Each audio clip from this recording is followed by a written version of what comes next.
That's my mom.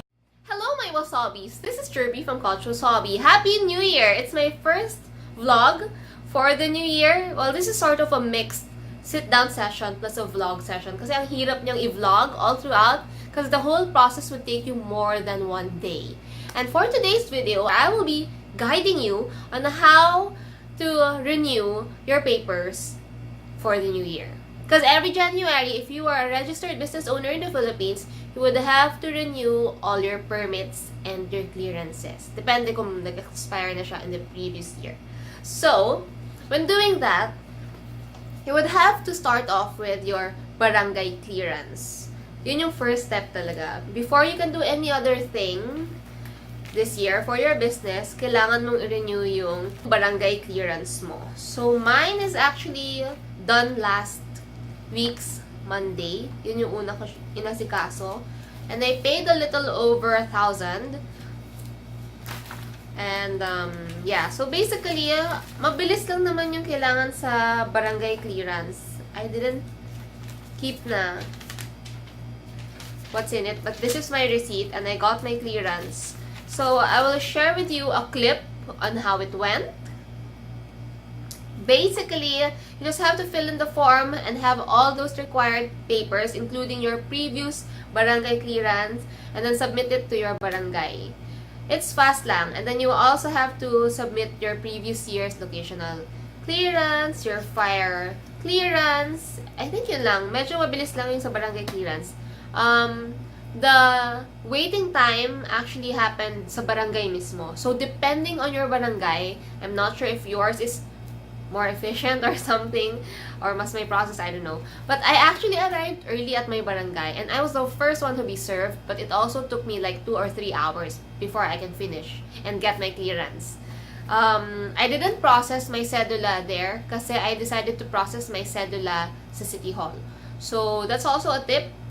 Or you can have your cedula process in your barangay. I really don't know. If you think na mas mabilis yun, then go ahead. Okay. After your barangay clearance, your 2019 or renewed barangay clearance, you would have to process your business permit. So, yun yung medyo mas maraming requirements. It took me 2 days to process it kasi ang dami nilang hinihingi.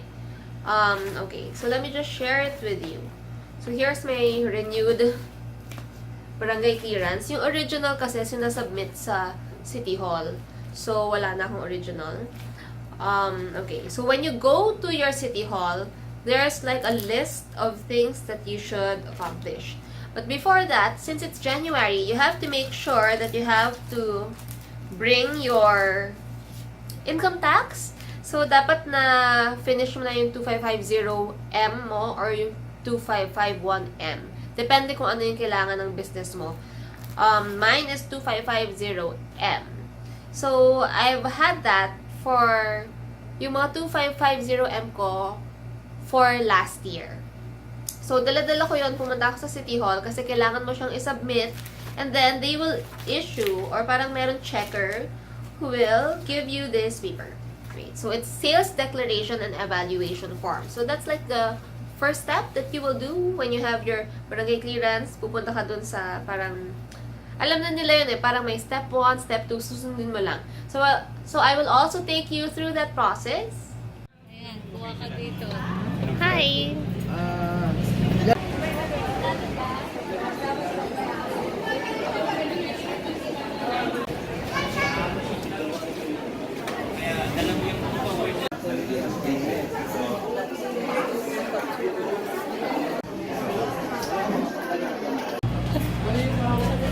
Bago na siya. Ito mag-repetan. Sir, green. Green ka lang. Okay. Step 2 was Mga fast. pong proseso ko yan. Pagkabayad mo. Sorry. Step 1 and step 2 was actually fast. And we are on to step 3. Nasa kabilang building siya kasi centralized yung payment office ng Quezon City Hall. So we're walking to the treasurer's office to pay.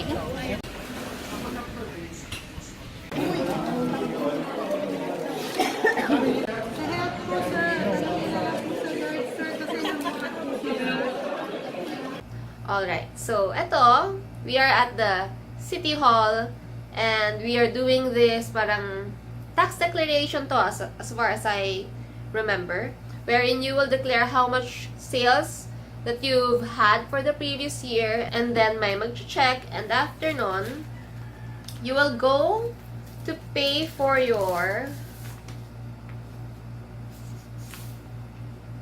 basta may binayaran ako. Business tax bill. Yan. So, I had to pay for my business tax bill. After that, it's kind of a long process. So, after I paid for my business tax bill, nakuha ko yung cedula ko. After nun, tsaka ko pre-process yung business permit ko for 2019. So, you can't really process your business permit kapag hindi mo pa nababayaran yung business tax bill mo. Which is like still different from your income tax. Okay? So, after that, we are processing na our mayor's permit or your business permit. Yan yung maraming hinihingi. And honestly, based on last year's business permit, I have na my locational clearance, I have na my fire clearance, kaya lang this year, dinagdagan nila yung requirement. So, I also have to have my environmental clearance, which in-apply ko pa, kaya medyo natagalan. Ayan, so I had to apply for that also. So, this is the receipt. And, pending pa siya, kasi kailangan dadating pa dito yung mga taga-environmental department to check your office or something, and then before you can get your clearance. So, it takes weeks to do this, but you can submit the resibo in filing for your renewal ng mayor's permit. So, I was able to submit all those last Tuesday, and I was asked to come by on Friday para makuha ko na yung mayor's permit ko.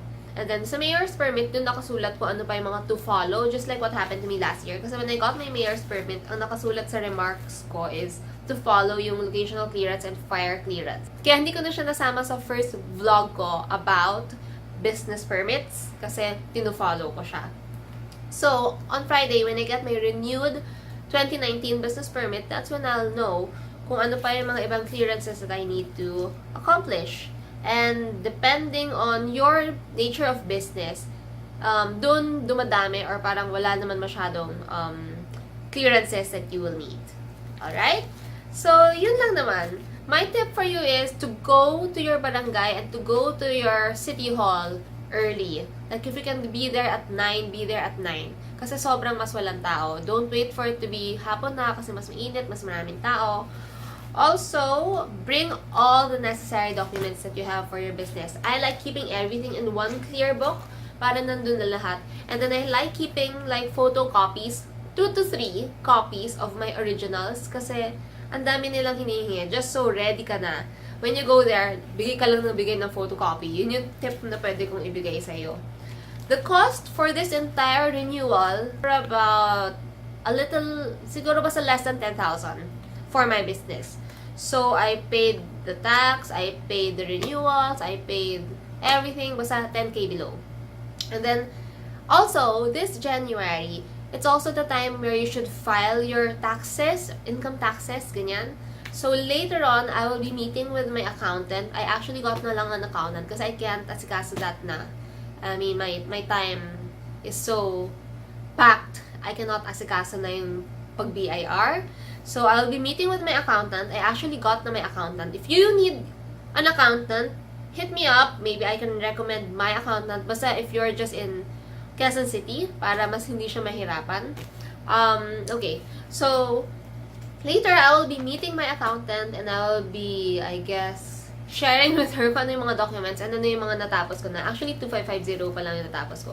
I think mayroon pa raw akong 3 other forms that I have to finish and to submit to BIR. So, the deadline ng BIR is, I think, on 20 and 25, depending on the form.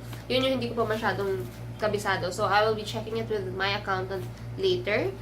My experience this year as regards to renewing is so much better than last year nung nag-a-apply ako. I was really, really frustrated last year and I guess banas. Kasi parang I had to come back and forth to get my, it's kind of madugo when you're trying to finish all your clearances, like your locational, your fire, medyo madugo siya.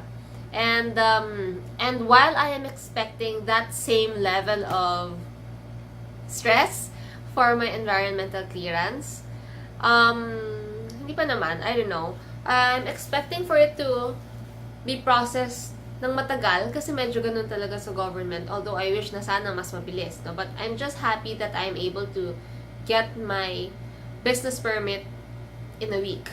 I mean, in 2 visits. So that's okay na. My first visit was with the barangay, second and third visit was for the city, and then fourth visit yung pag-claim, and then by that time malalaman ko kung ano pa iba kung dapat i-process. And then I also overheard from the city hall, sinabi nung staff na by next year, they would require, like everyone, I don't know if everyone, but they would require people to get sanitary permit na raw. So parang, I think this is because of the shawarma incident, na parang the raid siya sa Fairview. So that's like part of Quezon City. So maybe kaya sila mas nag-strict. Kasi in my nature of business, hindi naman talaga ako required to have sanitary and environmental.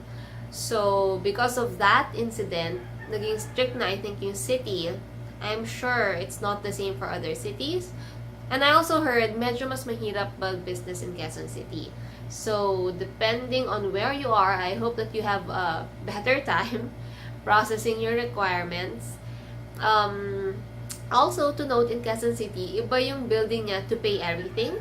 So, for example, when I was processing my environmental clearance sa isang building, I had to walk all the way to another building to pay for it and then come back to wait for it. Tapos, ganun din sa income tax. So, after I paid for the... No, after I submitted yung parang sales declaration, blah, blah, had to pay sa isang building, come back and get the cedula. Basta, pabalik-balik siya. So, I hope that they would improve, like, the process flow for it to be more efficient. Kasi I know, I've heard from my friends, I've heard from other people that in other cities, mas maganda yung process flow niya. Parang, I know kasi in Quezon City, centralized yung payment, but, you know, it has to have a better process flow. Kasi in fact, Quezon City still has the largest number of business owners. So, just to save everybody's time, just to save, you know, everybody's while, I hope that they can improve that.